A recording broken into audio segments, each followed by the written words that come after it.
You're listening to World Class from the Freeman Spogli Institute for International Studies at Stanford University. We bring expertise on international affairs from Stanford's campus straight to you. I'm Mike McFall, host of World Class and director of the Freeman Spogli Institute. Our last two episodes focused on the Biden administration's foreign policy towards China and Russia, respectively. So today we're turning to the Middle East and Iran in particular. I actually think about China, Russia, and Iran as the three most challenging bilateral relationships that any administration faces. And so it's very appropriate that we should be tackling Iran today. My guest today is a familiar guest for World Class, Dr. Abbas Milani. He's the Hamid and Christina Moghadam Director of Iranian Studies here at Stanford, an affiliate at the Center on Democracy Development and Rule of Law at FSI. He's also a research fellow at the Hoover Institution. Thanks, Abbas, for joining the podcast again. It's my pleasure as always. So we have a new administration and we have an old Iran. We have an old familiar problem with respect to Iran. Tell me about the interplay, about what is going on inside Iran, perspectives on the idea that there might be a nuclear deal between the United States and again with Iran, and how should the Biden administration approach joining or not joining the old Iran nuclear deal that Mr. Obama, President Obama, originally signed into up for. I think the fact that you had two earlier discussions on China and Russia, and now on Iran, underscores the fact that I really think these three issues are interconnected. You cannot solve them unilaterally, and you need to understand them as a package of a problem, because Iran very clearly is trying to use the China card, is very much trying to use the Russia card to create a wedge with Europe, to create a wedge between Europe and the United States, and to give itself a much easier chance to negotiate this. So I think the Iranian domestic situation is in a truly a moment of composite crisis, because the economy is very much in shambles because of corruption, because of incompetence, and because of sanctions, because of the extreme sanctions that have been put on the regime. They have simply augmented the problems that existed, structural problems that existed. There is no easy path to the salvation of the economy on the horizon. There is also a remarkable level of tension within the regime between the reformists, who are increasingly marginalized, and the IRGC, the Revolutionary Guards, who are openly angling to take over the government as the next president. The last elections were probably into the parliament in Iran, were probably the most dismal in terms of the public participation. There's a question of succession. Who should succeed Khamenei? There is an open warfare, in a sense, about this. Just to remind everybody, he's the supreme leader, right? He's the supreme leader, and he has been the supreme leader, right, for 33, Ali Khamenei. And there are two candidates vying, I think, for his succession. One is his son, who Moshtaba, that is becoming increasingly assertive in the public domain. He was very much someone in the shadow. And then there's a gentleman called Raisi, who's the head of the judiciary, and he clearly is behaving as if he is the next anointed supreme leader. And Khamenei is clearly sick. There is open talk about his disease. And in one sense, in terms of US-Iran relations, if he does pass from the scene, that might be an opening, because he has been singularly, intransigently anti-American from the days he was a minor cleric to his entire 42-year career. Well, let's dig deeper, both domestically and you mentioned the China and Russia cards. I want to come back to that, but let's dig first deeper domestically. So tell us a little more about the economic crisis. It's worse than ever before, and if so, what does that mean in terms of regime stability or instability? I think the economy is the worst that I have certainly seen it. It is far worse than it was, for example, during the war with Iraq. I lived in Iran at the time. The Even worse economy than is, the war with Iraq. Wow. yeah, absolutely. I think the economy right now, because the revenue is literally gone from maybe $100 billion to maybe $20 billion. Their ability to sell oil has gone to less than 2 billion, literally the last year. There has been a massive flight of capital through corruption. The regime itself talks about $20 billion having left the country over the last year alone. There's unemployment double digit, inflation double digit. There is no possibility of bringing in foreign investment in the energy sector that they desperately need. Tourism is non-existent.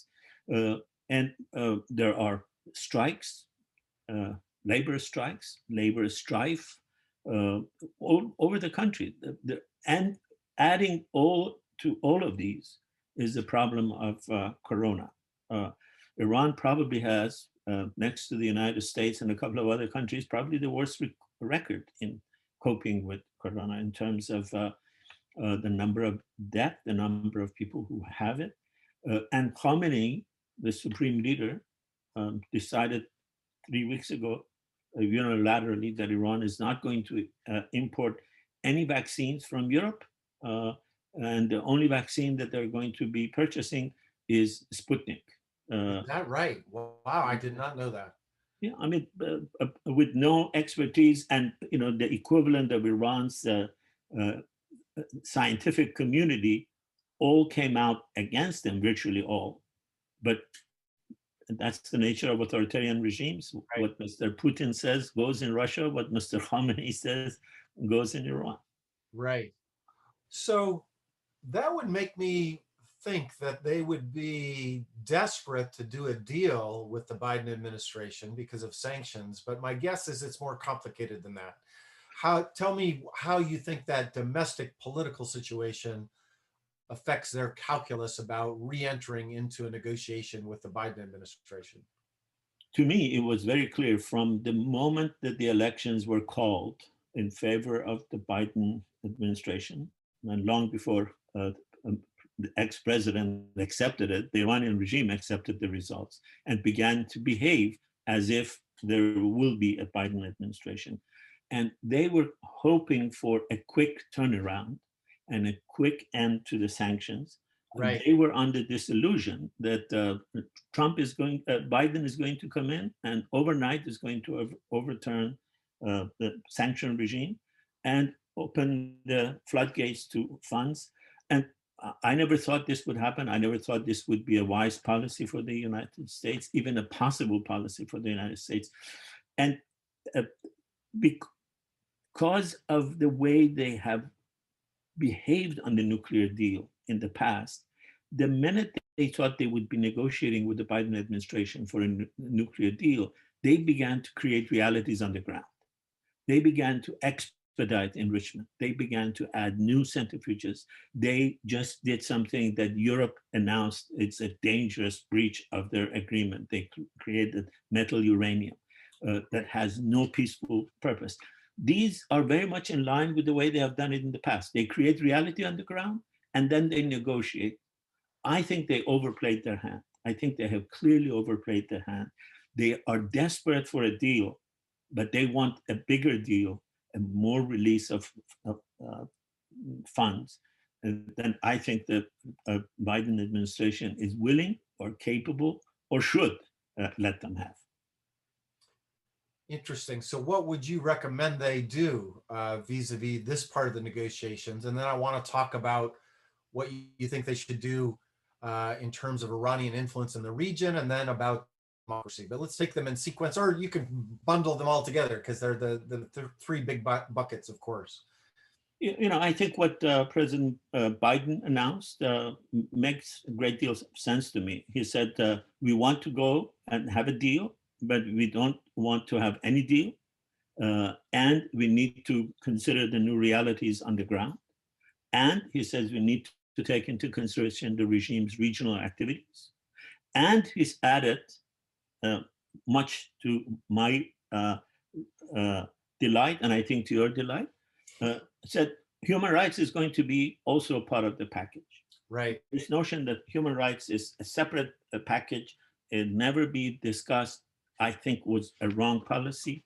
And I think this combination, we negotiate, the notion that we shouldn't negotiate with this regime, I think is a false premise. You and I have written about this with Larry Diamond for almost 20 years. You should negotiate, but negotiate from a position of rationality, from a position of clear stating what is expected, what is possible, what is permissible, and combining it always, as you keep saying, in the morning, discuss nuclear, in the afternoon, human rights. I don't think I said that. I think you're quoting our friend who just passed away recently, George Shultz, which was one of the conditions that when he was negotiating with the Soviets, he used to always say. A very wise man, very good to us all, and it's a great loss to our country and the world, right? Frankly, we lost George, but I do remember him writing about that in his book. But let's dig into that a little more, Abbas. Like, what do you want to see from the Biden administration on the democracy front? So they've said the right things. I agree with you, by the way, and that's welcome. What else can be done on that front? And here are, I'm interested in also, you mentioned earlier how the Russians and Chinese are trying to play a wedge game with us and the Europeans. Is that true also when it comes to these conversations about democracy and human rights? I think it's very much the appeal of China and Russia, because China and Russia, when they do engage with the Iranian regime, they're never worried about human rights. Not only they're not worried about human rights, the Iranian regime also returns the favor. Iran, being an Islamic society, has never said a word about the almost genocidal activities of China against its Muslims, or against Putin's mass murder of Chechens, Muslims. So the regime returns the favor. You keep quiet about my breaches of human rights, I keep quiet about yours. In terms of the US policy, I think the United States should clearly declare categorically that it is not in the business of regime change. Regime change is the business of the Iranian people. The US has no business changing the regime in Iran. But the US recognizes the desire clearly manifest in people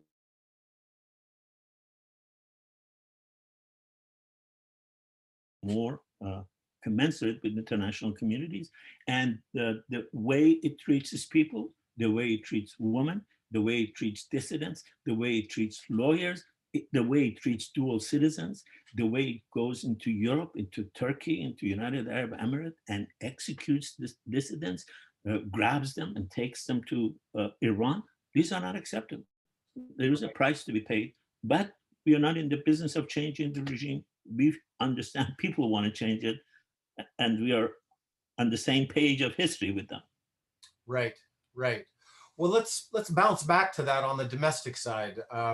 You mentioned already the economic conditions. You mentioned that there are more strikes.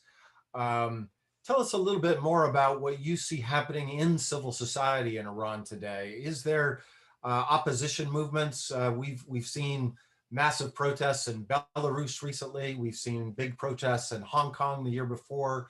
Even Russia, after the arrest of Mr. Navalny, we've seen protests. What's going on within the opposition inside Iran today? If you look at the measure of how people are in the streets, people are not in the street right now, but they have been in the past year and a half, massively about a year and a half ago, and the regime literally killed at least several hundred, by some accounts 1,500, and still has 7,000 people arrested from that period.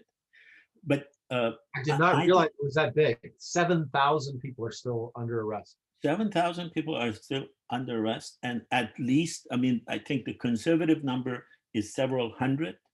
The more possible number is about 1,500 that were executed in the streets. But there is massive, if you look for indications of dissent, indications of opposition.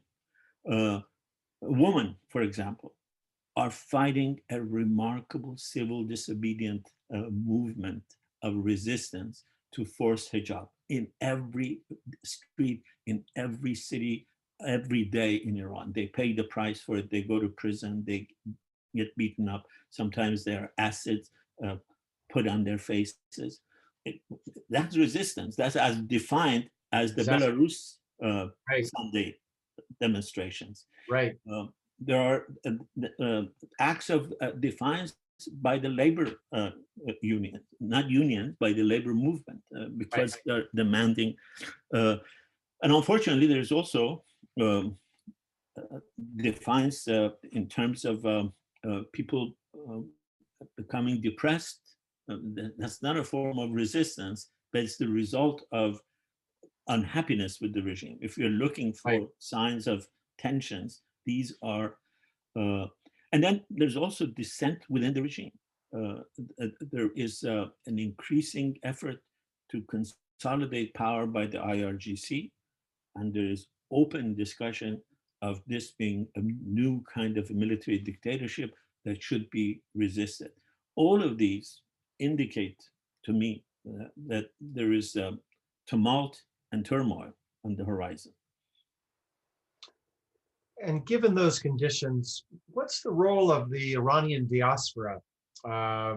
You said very clearly that the United States government should not be advocating openly for regime change, but is there a different role that the Iranian diaspora, including you, by the way, should be playing in policy formulation, both in the United States, but also in terms of trying to influence events inside Iran? I think, Mike, when we talk about Iranian diaspora, we need to distinguish between two different groups. One are an organized minority, well-oiled by different kinds of monies. Sometimes they get money from the State Department to attack you and I. Sometimes they take, literally, we have to be honest. Sometimes they take money from Saudi Arabia to attack anybody who says anything that is different from that particular line. These are mine, and sometimes they are very much advocating the regime line. The Iranian soft power in the United States, in academia, in media, is not to be ignored. They're less powerful in Europe, but they're very much powerful. So these are, I think, sort of minor but important trends. The great bulk of the Iranian diaspora is a very important, particularly in the US, is a very important economic power, intellectual power, managerial power. They want the best for Iran. They don't want the United States to go change Iranian regime. They don't need the State Department money to fund their activities. They themselves fund programs in Stanford, in UCLA, in Harvard, in many places. They, I think, need to be at the table as part of this discussion, sort of the kind of what Clifford Geertz calls native local knowledge. That local knowledge that is not ideological, is not trying to sell the United States an idea that help me to come to power, help me overthrow this regime, but rather say, this is what we think the lay of the land is. This is what we hope Iran can be tomorrow. This is how we can contribute to this process. That, I think, is a winning combination. Really interesting. And it's really interesting, especially the different groups that you described. There's not one Iranian diaspora. I think that's really important for our listeners to understand. Last question. I know we're running out of time, but I want to come back to the region in those three buckets, right? There's the bilateral nuclear piece, there's the human rights piece, and then there's the regional dimension. I think if I were looking at Biden policy, not rhetoric, but actual policy, one of the most dramatic things they've already done is say that they're not going to support the Saudi war in Yemen. And they're even, I think, announcing today, if I'm not mistaken, that they're lifting a terrorist designation of one of the groups in Yemen so that humanitarian assistance can be provided there. As you well know, there's been a kind of proxy war between Iran and Saudi Arabia in the region, including in Yemen. How is the regime reacting to these policy shifts by Biden, the Iranian regime? How is society, to the best that that you can see what's going on there? And then what is your recommendation for what should happen going forward with respect to the Biden strategy within the region in the future? I think a change of policy in Yemen is absolutely necessary. It was absolutely shameful to allow Saudi Arabia to do in Yemen what they have done. It was detrimental to Saudi Arabia, costing them tens of billions of dollars. I remember a conversation you and I had with Colleen Kael when he was here. He was saying Saudi Arabia spends tens of billions of dollars, Iran spends tens of millions of dollars, and spoils the game for them. Right. Aside from the humanitarian crisis, it was also a winning game for the Iranian regime. So to me, that was a very wise decision. And the decision to tell Saudi Arabia, you don't have a green light to do anything you want. The fact that there are already some human rights activists released in Saudi Arabia is a wonderful, I think, indication that US words matter in the region. That's a great point. That's a really great point. Yeah. Yeah. And, I think the reality on the ground is that the regime has changed the reality on the ground. Saudi Arabia now is a close ally of Israel. United Arab Emirates is a close ally of Israel. Kuwait and Bahrain and Morocco have all established diplomatic ties with Israel. That has created a new reality on the ground. I think the United States, cognizant of this, can play the diplomatic card. Iran, the other aspect of the reality on the ground, I think, is that Iran is now more isolated in the region than it ever was. Its most important proxies in Iraq, in Lebanon, are isolated. I think politically, the Hezbollah is probably now weaker than it was 5 years ago. Shiites in Iraq, the ones supported by the Iranian regime, are more isolated, are more estranged from Mr. Ayatollah Sistani than they were. These are the important, I think, aspects of the geo-reality, geostrategy of the region that can help a successful US new policy, regional policy. And to go back to the beginning, Russia and China are very much playing this game as well and are establishing ties with Saudi Arabia, with the United Arab Emirates, with Israel. They had ties with Israel.